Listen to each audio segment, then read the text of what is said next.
Despite Cubecraft being the second biggest server on Minecraft Bedrock Edition, it still slacks one key aspect. And despite this key aspect not being a large deal, it is still surprising that this feature doesn't exist. The feature I'm referring to is private games, or custom servers depending on the name you prefer. And this is, will Cubecraft ever add private games?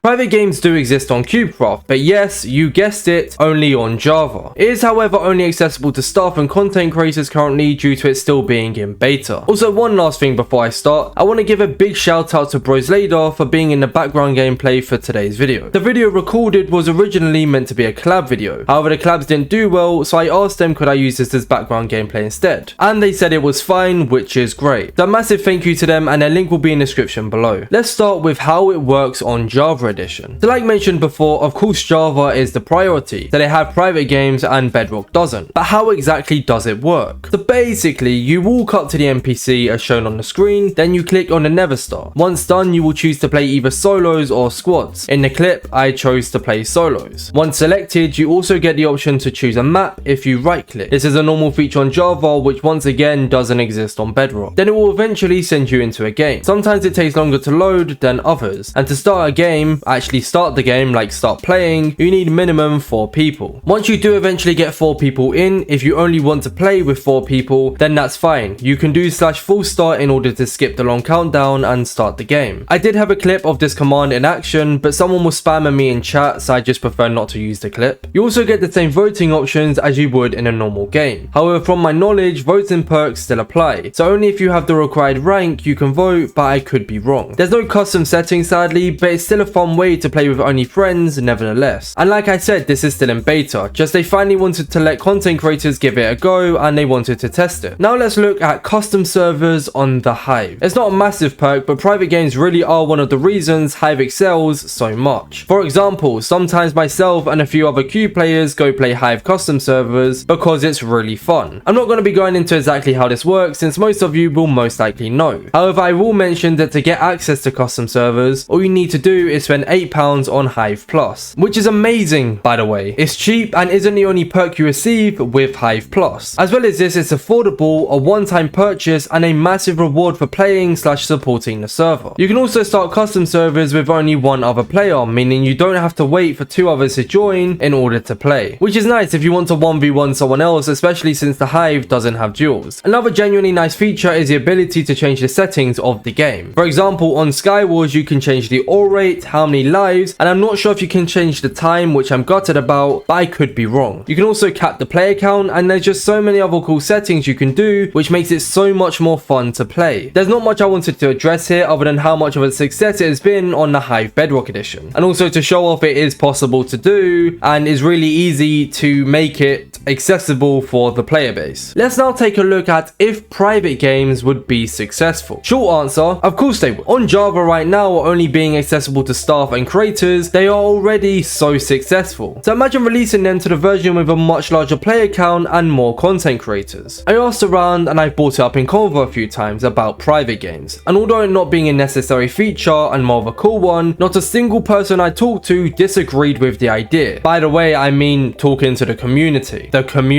Private games are a massive success as long as they are done right, no matter the server they are on. So yes, the player base would love it and it would be a success due to that. A few months back, an external community hosted an Egg Wars Squads tourney. I won't be disclosing any names or the name of the server, but they did allow me to use this example. The point here is they hosted a 1v1 Squads Egg Wars tourney, so a team of 4 versus a team of 4. In order to host it fair, they had to wipe out the 2 other teams in the game. Despite them not teaming, they technically did cross team. They weren't punished either. I have no sides, so I won't be saying my opinion. My point here to make is there are several other external communities who also host tourneys, and I'm not making assumptions, but this could possibly have happened with another external community, but we wouldn't know. The only reason we know about this event is because another well-known player was in the game to be able to call them out. So like I said, this may be the same case for other external communities, but we wouldn't know that. Creators and external communities should have the ability to host private games with our fans or to host tourneys, but we just can't, and it's really frustrating. Now the main point of the video, will Cubecraft ever add private games? I know I didn't really specify the version, but this is mainly pointed towards was Bedrock. But then again, they aren't technically released on Java either, so you know. But yes, I do believe one day Cubecraft will add private games, mainly because like stated in the intro, it's a big key feature they are missing. You see, the Hive is an amazing server and that's why it excels, but like I always say, if the Hive can do it, so can Cubecraft. This mainly being that the resources are available to the Hive, so why not Cubecraft? See, the thing is, Cubecraft seem to work on too many projects at once. Private games are a command on Bedrock. You can actually access the command, just not the games. And like I said, it does sort of exist on Java. This means it is/was indeed in the works, and it has been accessible to staff for a very long time. However, to them, this probably isn't a big project, hence them not prioritizing it and getting it released. I mean, who knows, they could be working on this behind the scenes without me knowing, but from what I know, there's nothing happening. But we will 100% see private games at one point in the future. I just don't know when or how well it will be done. That's going to be all for this video though. If you do want to see more of me, I now stream daily on Twitch around 6 PM GMT. That's mainly the reason for the lack in uploads, because I'm really enjoying that at the moment and I've got a lot going on, so it's hard to balance it all. But don't worry, YouTube is still a priority. I'm still going to be working on it, but I stream daily. So if you want to go check me out there, it's very much appreciated. You can either click the link in the description below or just type InsaneOrbitzz on Twitch. Thank you all for watching, stay safe and bye.